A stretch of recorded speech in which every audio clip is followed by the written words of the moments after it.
गणनायकाय गणदैवताय गणाध्यक्षाय धीमहि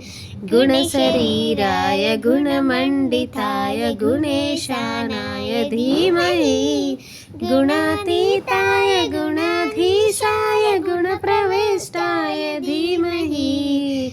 एकदन्ताय वक्रतुण्डाय गौरीतनयाय धीमहि गजेशानाय बालचन्द्राय श्रीगणेशाय धीमहि एकदन्ताय वक्रतुण्डाय गौरीतनयाय धीमहि गजेशानाय बालचन्द्राय श्रीगणेशाय धीमहि गानचतुराय गानप्राणाय गानान्तरात्मने गानोत्सुकाय गानमत्ताय गानोत्सुकमनसे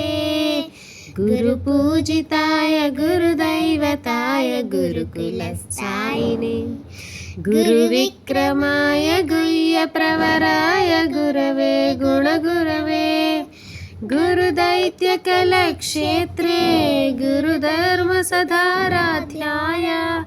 गुरुपुत्रपवित्रात्रे गुरुपाखण्डकण्डकाय गीतसाराय गीततत्त्वाय गीतगोत्राय धीमहि गूढगुल्फाय ग्रन्थमत्ताय गोजयप्रदाय धीमहि गुणातीताय गुणाधीशाय गुणप्रविष्टाय धीमहि एकदन्ताय वक्रतुण्डाय गौरीतनयाय धीमहि